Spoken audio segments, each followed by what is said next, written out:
នី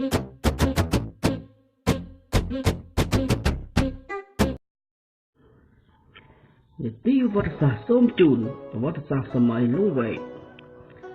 សម័យលង្វែកគឺជាសម័យក្រោយពីរាជការព្រះបាទពុញយ៉ាតប្រទេសកម្ពុជាកើតមានចម្បាំងជាច្រើនលើកចរសាររាជធានីត្រូវបានផ្លាស់ប្ដូរជាច្រើនកន្លែងវិលចុះវិលឡើងពីក្រុងអង្គរទួលបាសានភ្នំពេញលង្វែកក្នុងរាជព្រះអង្គច័ន្ទទី1រាជធានីតាំងនៅបន្ទាយមានជ័យខេត្តពោធិ៍សាត់រួចប្ដូរមកក្រុងលង្វែកវិញព្រះបាទច័ន្ទរាជាឬអង្គច័ន្ទទី1ជាអនុជពៅស្រីសុគន្ធបុត្រឬជាបុត្រធម្មរាជាពេលដែលស្ដេចកូនធ្វើគុតស្រីសុគន្ធបុត្រនៅបន្ទាយស្ទឹងសែននៅឆ្នាំ1512ពុញញច័ន្ទនៅក្រុងអយុធ្យានៅឡើយនៅពេលធ្វើសង្គ្រាមជាមួយស្ដេចកូនមន្ត្រីនឹងរាជសូមឲ្យព្រះអង្គច័ន្ទឡើងសោយរាជទ្រង់ក៏យល់ព្រមទ្រង់ជាស្ដេចមួយអង្គដ៏ល្បីល្បាញដែលបានរំដោះដីខ្មែរភាគខាងលិចពីសៀមក្រៅពីបន្ទាយលង្វែកទ្រង់បានកសាងវត្តអារាមជាច្រើននៅខេត្តពោធិ៍សាត់បរិបូរណ៍ជួសជុលវត្តនៅឧដុង្គមានវត្តលើភ្នំរាជទ្រព្យជាដើមវត្តតឡាញកាយនៅក្នុងបន្ទាយលង្វែកដែលស្ថិតនៅលើទីទួលមួយកន្លែងមានរាងជាជើងក្អែកក្នុងវិហារនេះតម្កល់ព្រះពុទ្ធរូបតឡាញកាយគឺព្រះពុទ្ធរូប4អង្គគង់ឈរទល់ព្រះខ្នងនឹងគ្នាហើយបែរព្រះភ័ក្ត្រទៅទិសទាំង4ហើយនឹងបានកសាងបដិមាត្រឡាញកាយរូបព្រះគោប្រមូលអ្នកប្រាជ្ញបណ្ឌិតកវីឲ្យចងក្រងនិងសរសេរគម្ពីរក្បួនច្បាប់គ្រប់ប្រភេទសម្រាប់កូនខ្មែរជំនាន់ក្រោយហើយគួរឲ្យស្ដាយនៅឆ្នាំ1566ទ្រង់ក៏សោយទីបង្គត់អត្តឃាតតម្កល់ទុកលើភ្នំព្រះរាជទ្រព្យ1ទីតាំងភូមិសាស្ត្រលង្វែកជាទីតាំងប្រវត្តិសាស្ត្រខ្មែរដែលស្ថិតក្នុងស្រុកកំពង់ត្រឡាចខេត្តកំពង់ឆ្នាំងនិងជាកន្លែងយុទ្ធសាស្ត្រមួយមានទន្លេបឹងជាពិសេសព្រែកក្រុមមេការឲ្យគេជីកឬរៀបថ្ម6ហត្ថជុំវិញបន្ទាយជា3ជ្រុងហើយលើកដីច្រោះក្តារធ្វើបន្ទាយនេះកម្ពស់14ហត្ថកម្រាស់ខ្នងលើ10ហត្ថជើងទេខាងក្រោម22ហត្ថឯជ្រុងទី4គឺទន្លេមូលហេតុនេះហើយទើបព្រះច័ន្ទរាជាបញ្ជាឲ្យមន្ត្រីអុកញ៉ាសេនាបតីឲ្យកែងរិះកាប់ឈើជាជួនថ្មរែកដីដើម្បីសង់បន្ទាយនិងរាជវាំងទ្រង់បានឲ្យគេធ្វើកំពែងការពារ5ជាន់ព្រមទាំងដាំរបងឫស្សីយ៉ាងក្រាស់កម្រាស់2សិនស្មើនឹង160ម៉ែត្រមានគូទឹកមានទ្វារ8ខាងក្នុងបន្ទាយទាំង5ជាន់ដាក់សុទ្ធតែទាហានកំពង់វែងក្នុងកំពែងជាន់ទី1ដាក់សុទ្ធតែទាហានកំពង់ធំហើយនៅមុខកំពែងនេះមានរោងដំរីក្នុងកំពែងជាន់ទី1ដាក់សុទ្ធតែទាហានកំពង់ធំហើយនៅមុខកំពែងនេះមានរោងដំរីនិងរោងសេះកំពែងទី1ដាក់សុទ្ធតែកំភ្លើងវែងសាលាជំនុំសាលាដំបងនិងសាលាអង្គរក្នុងកំពែងទី3ដាក់សុទ្ធតែទាហានអាវុធខ្លីមានដាក់ពាក់កាំបិតកំពែងទី4ដាក់សុទ្ធតែទាហានរក្សាព្រះអង្គរោងលខោននិងព្រះទលាទោលខោននៅក្នុងកំពែងទី5មានរោងបច្ចៈសេតនិងជាដំណាក់សម្រិទ្ធវិមានកំសាន្តធារោមក្រុមបាគូប្រោហិតនិងក្រុមមហាផ្លឹកនៅក្នុងកំពែងនេះដែលមានរាជវាំងកំពូល5បិទមាសនិងលាតមរៈសម្រាប់ព្រះមហាក្សត្រាធិរាជផ្ទុំហើយមានតម្កល់វត្ថុស័ក្តិសិទ្ធិគឺព្រះកែវ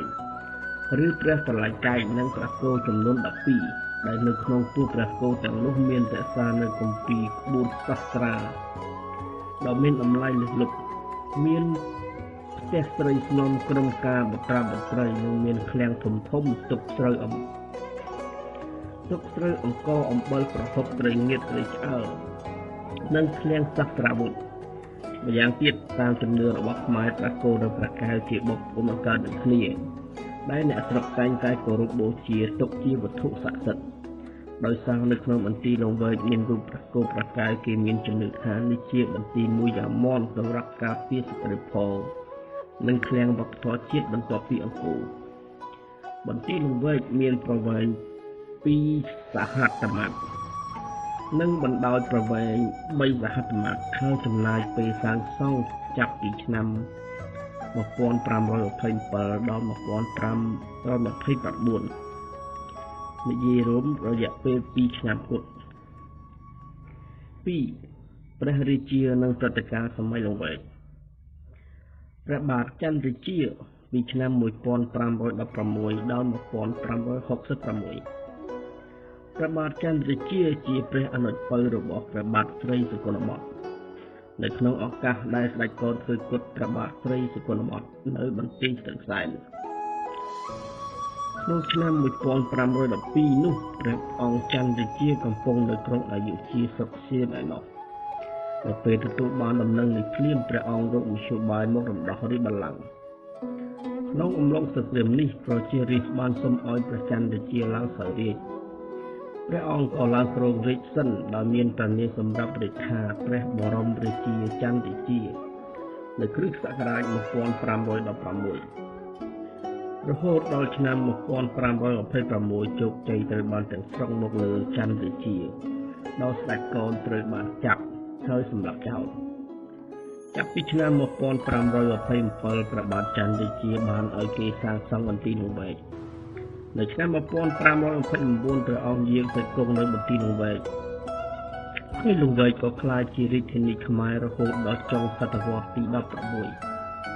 ព្រះបាទចន្ទរាជាជាស្ដេចសឹកសង្គ្រាមដ៏ល្បីល្បាញមួយអង្គក្នុងសតវត្សទី16ព្រោះព្រះអង្គបានរំដោះទឹកដីខ្មែរមកវិញរហូតដល់ក្រុងអយុធ្យាព្រះអង្គបានសាងសង់វត្តអារាមជាច្រើនបដិមាកន្លែងកាយប្រះគោនិងប្រមូលអ្នកប្រាជ្ញបណ្ឌិតកវីឲ្យចងក្រងនិងសរសេរឯកសារគ្រប់ប្រភេទសម្រាប់កុលបុត្រកុលធីតាខ្មែរជំនាន់ក្រោយប៉ុន្តែនៅឆ្នាំ1566ព្រះបាទចន្ទរាជាទ្រង់បានចូលទីវង្គតនៅក្រុងលង្វែកព្រះចេតិយតម្កល់អនុធាតុរបស់ព្រះអង្គស្ថិតលើភ្នំព្រះរាជទ្រព្យសព្វថ្ងៃព្រះបាទបរមរាជា1566ដល់1576ព្រះបាទបរមរាជាជាបុត្រទី2របស់ព្រះចន្ទរាជាព្រះអង្គបានធ្វើចម្បាំងជាមួយសៀមដណ្ដើមយកអាណាខេត្តខ្មែរដែលសៀមបានយកទៅ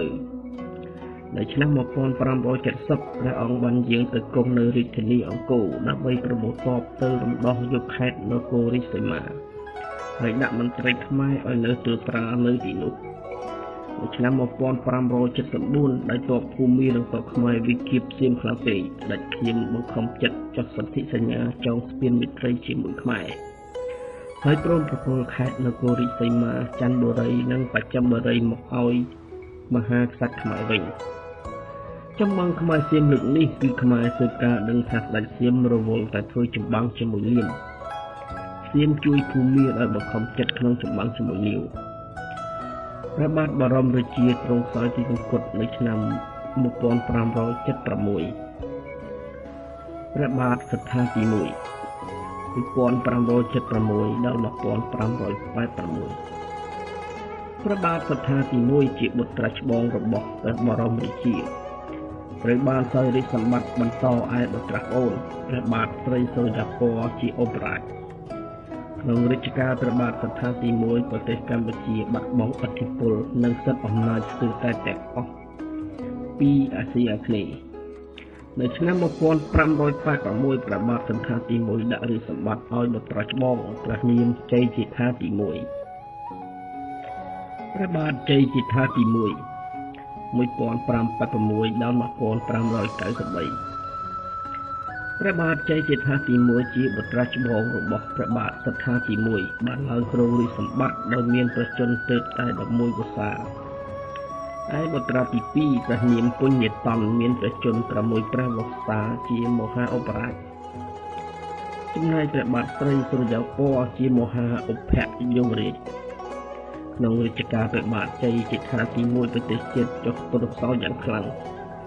ដែលបណ្ដាលមកពីវិបត្តិរាជវង្សានុវង្សមន្ត្រីសេនាបតីនិងប្រជារាស្ត្រគ្មានជំនឿនិងគោរពព្រះរាជាវ័យក្មេងគ្មានព្រះរាជតម្រិះបន្តិចសោះធ្វើឲ្យប្រទេសជិតខាងជាពិសេសប្រទេសសៀមលើកទ័ពមកវាយលុកចូលប្រទេសខ្មែរជាច្រើនលើកចាត់វិសាទីបំផុតសៀមក៏វិបែកបន្ទាយលង្វែកនៅឆ្នាំ1593 ស្ថានភាពនយោបាយក្នុងប្រទេសនៅសម័យលង្វែកមានវិបត្តិរាជវង្សជាញឹកញាប់ព្រះបាទសត្ថាទី1ដាក់រាជថ្វាយទៅបុត្រច្បងព្រះនាមជ័យជេដ្ឋាទី1 ដែលមានប្រជជនទើបតែ11ព្រះវស្សាព្រោះខ្លាចព្រះអនុជព្រះនាមស្រីសូរ្យាពណ៌ដើមរាជសម្បត្តិដោយព្រះបាទស្រីសូរ្យាពណ៌មានសមត្ថភាពនិងប្រជាប្រិយភាពជាងព្រះអង្គការបាត់បង់មន្ទីរលង្វែកធ្វើឲ្យខ្មែរអស់រដ្ឋាភិបាលអស់4ខ្នាតសត្រូវប្រមូលទ្រព្យសម្បត្តិនិងរបស់មានតម្លៃយកទៅស្រុកសៀមអស់នយោបាយក្រៅប្រទេសការសម័យនោះពុំទាន់មានកង្វល់បញ្ហាព្រំដែនខាងកើតប៉ុន្មានទេព្រោះប្រទេសចម្ប៉ាកំពុងចាប់ដៃវាយជាមួយយួនដែលកំពុងលេបទឹកដីនេះបន្តិចម្ដងប៉ុន្តែនៅព្រំដែនខាងលិចព្រះរាជាខ្មែរបានព្យាយាមវាយរំដោះទឹកដីដែលបាត់បង់ទៅតាំងពីសតវត្សទី13យកមកវិញព្រះបាទស្រីរាជាច័ន្ទរាជាបរមរាជានិងស្ថានទី1សុទ្ធតែបានធ្លាប់លើកតបទៅវិលុករហូតដល់រាជធានីស្រីអាស៊ីជាហើយរំដោះយកបានអាណាខេត្តជាច្រើនមកវិញមូលហេតុដែលនាំឲ្យកុកខ្មែរទទួលបានជោគជ័យយ៉ាងនេះគឺបណ្ដាលមកពីព្រះរាជារឹងមាំមានស្មារតីក្លាហានមោះមុតប្រជារាស្ត្រក្នុងនិងក្រៅប្រទេសគាំទ្រកងទ័ពជឿជាក់លើព្រះរាជាម្យ៉ាងទៀតទ័ពភូមាបានវាយសៀមជាញឹកញាប់ពីព្រំដែនសៀមភូមាប៉ុន្តែក្រោយមកក្នុងរាជការព្រះបាទបរមរាជាព្រះអង្គបានចុះហត្ថលេខាលើសន្ធិសញ្ញាចំណងសម្ព័ន្ធមិត្តភាពខ្មែរសៀមនាឆ្នាំ1574ហើយសៀមបានថ្វាយចំពោះព្រះមហាក្សត្រខ្មែរនៅខេត្តនគររាជសីមាបាច់ចាំបុរីច័ន្ទបុរីចាប់ពីរាជការព្រះបាទសត្ថាទី1មកព្រះរាជាខ្មែរតែងតែពឹងពាក់ពួកអឺរ៉ុបដូចជាប៉ូទុយហ្គាល់និងអេស្ប៉ាញពួកនេះបានបញ្ជូនកងទ័ពនិងអ្នកផ្សាយសាសនាមកប្រទេសខ្មែរជាហេតុធ្វើឲ្យសៀមកាន់តែក្តៅក្រហាយព្រោះខ្មែរនិងសៀមកាន់សាសនាព្រះពុទ្ធដូចគ្នាហើយពួកអឺរ៉ុបកាន់សាសនាគ្រិស្តហើយចង់មកសព្វផ្សាយនៅប្រទេសខ្មែរនៅឆ្នាំ1594សៀមបានវាយលុកយកក្រុងលង្វែកវាបានប្រមូលរតនភណ្ឌអស់ពីបន្ទាយលង្វែកថែមទាំងចាប់ព្រះបាទស្រីសូរ្យាពណ៌និងអ្នកចេះដឹងខ្មែរជាច្រើនទៅស្រុកសៀមទៀតបើនរណារឹងទទឹងពួកវានឹងសម្លាប់ចោលភ្លាម